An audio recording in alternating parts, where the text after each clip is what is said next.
O pré-candidato do Missão, que é o Renan Santos, ele pode até ser desconhecido, né, da grande parte da população, mas ele é conhecido do noticiário por algumas denúncias, entre elas tráfico de influência, lavagem de dinheiro e também é suspeito de gerir mal as empresas que ele tem posse, que ele é dono, porque ele quebrou algumas empresas.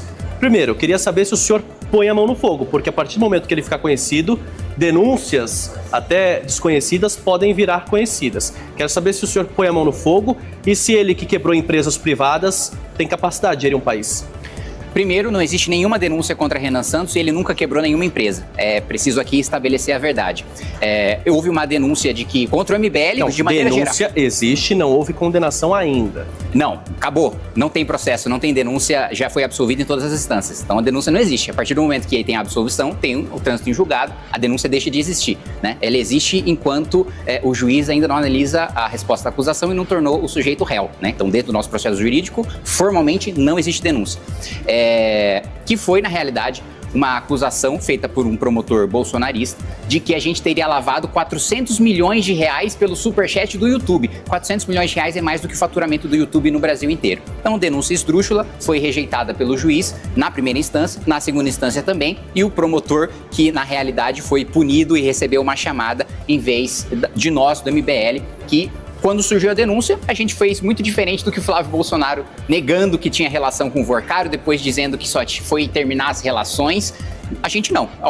Vocês estão com suspeita sobre a gente? Tome as nossas contas, não precisa quebrar o nosso sigilo. A gente abriu para o Judiciário, a gente abriu para o Ministério Público, não tinha absolutamente nada. Então, primeiro ponto é esse. Não existe nenhuma denúncia, fomos absolvidos em todas as instâncias pelo mérito e não por um problema processual, como foi o caso do Lula, né? Porque uma coisa é, prescreveu, achou uma nulidade. Não, o nosso foi julgamento de mérito, né? Analisaram as contas e isso não havia nenhum problema. O outro ponto, o Renan nunca quebrou nenhuma empresa, ele vivia de comprar empresas quebradas, fazer a recuperação dessas empresas e daí ele vivia da negociação desses ativos, né? Tanto que quando você vê as denúncias de empresa tem dívida de tanto e de tanto e de tanto, você vai ver as dívidas foram feitas, o Renan tinha 12 anos de idade. Ele não fundou nenhuma dessas empresas, ele não foi o responsável por administrar nenhuma dessas empresas, era o trabalho dele comprar dívida, comprar empresas quebradas, para daí, na recuperação judicial, ele negociar os ativos e ficar com aquilo que sobrasse. Então, nunca quebrou nenhuma empresa, tem plena capacidade de administrar o país e eu acho, né, sem falar de toda a gestão que foi feita do Movimento Brasil Livre durante os últimos 12 anos, que foi o único movimento que sobreviveu ao impeachment da Dilma, nenhum outro movimento que foi para a rua existe hoje, né? Só o Movimento Brasil Livre. E que elegeu parlamentares em todo o país e que fundou um partido político quando o presidente da República, Jair Bolsonaro, com a caneta de presidente, não conseguiu e o Renan conseguiu, então tem plena capacidade e eu digo mais, ele é o único que tem propostas. Eu peço para as pessoas analisarem as propostas, porque o Lula já desistiu de ter proposta há muito tempo. E o Flávio Bolsonaro, quando perguntaram para ele qual que era a proposta dele, ele falou que não ia revelar para não ser atacado. E o Renan, sem dúvida nenhuma, vai mostrar de longe, e eu coloco a mão no fogo, não só em relação à honestidade, mas em relação à capacidade técnica do Renan, que vai ficar muito clara a distância abissal da capacidade dele para os outros pré-candidatos. Essa semana saiu uma pesquisa Real Time Big Data que mostra ele como o principal nome da terceira via. Porém, o maior eleitorado dele é o público rico, elitizado do país. Como que vocês pretendem conquistar a outra parte do eleitorado, o público pobre? A baixa renda, que é a maior parte do eleitorado do Brasil. Ou seja, vocês conversam só com um nicho. Como vocês pretendem dialogar com o restante do país e ser conhecido no restante do país? O principal recorte é de idade. Os jovens, pobres e ricos, em regra, estão com o Partido Missão, estão com a pré-candidatura do Renan Santos, né? Depois, eu vou discordar do critério que você utiliza para chamar de rico, porque para mim, quem recebe de 2 a 5 salários mínimos e de 5 a 10 salários mínimos, não é nenhum milionário, não é nenhum rico, como quando as pessoas escutam a palavra rico, é diferente do critério do IBGE. Pro IBGE, né, uma pessoa que ganha 5 salários mínimos é rico porque a gente está num país miserável, né? Mas quando na realidade 5 salários mínimos, um gerente de McDonald's nos Estados Unidos recebe mais do que isso, né? Mas quando a gente vê os critérios da população em geral... Só uma correção que é o dado da pesquisa que eu trouxe aqui, não é a minha opinião sobre... Não, perfeito. Mas o dado da pesquisa Real Time Big Data que saiu essa semana. É por isso que eu estou explicando, porque esse critério de rico é utilizado pelo IBGE, né? Que você está utilizando como jornalista e todos os jornalistas utilizam esse critério. Mas só para explicar, porque quando a pessoa escuta rico, parece que nós temos um grande apoio entre milionários e se a gente tivesse não era nem 1% da pesquisa que a gente não tem essa quantidade de milionário no Brasil.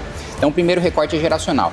Segundo, é natural que a gente tenha mais acesso e mais conhecimento, né, nas camadas mais pobres da população, quando o Renan estiver nos debates da TV. Inclusive, espero que tenha um debate na Rede TV e que ele esteja presente, porque vai alcançar o grande público. Ele nunca disputou uma eleição, nunca teve acesso à televisão. O principal problema dele é o desconhecimento, porque quem conhece, vota, né? O Renan é aquele que tem o maior nível, né, de conhecimento, de voto por conhecimento dentre todos os candidatos, de longe, de longe.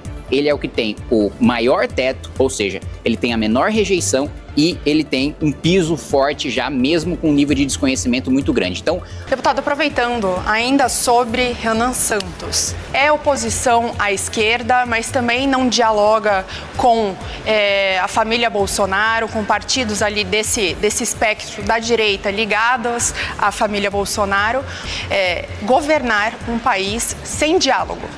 Não, primeiro que não é sem diálogo. Eu citei um exemplo para você mais cedo, né? Eu, sem ser presidente da República, aprovei o projeto mais importante de crimes contra o patrimônio nos últimos 20 anos, que foi o aumento de pena de furto, roubo e receptação. Aprovei com maioria folgada na Câmara, aprovei com maioria folgada no Senado e constrangi o presidente Lula a sancionar, porque se ele vetasse, eu teria maioria para derrubar o veto dele. Então, eu sou o deputado que mais aprovou relatórios e projetos de lei relevantes, mostrando minha capacidade de articulação e sendo um deputado.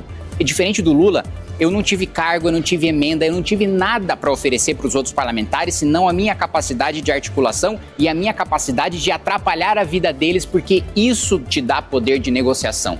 Eu nunca negocio o meu voto. Sempre que eu discordo, eu voto não.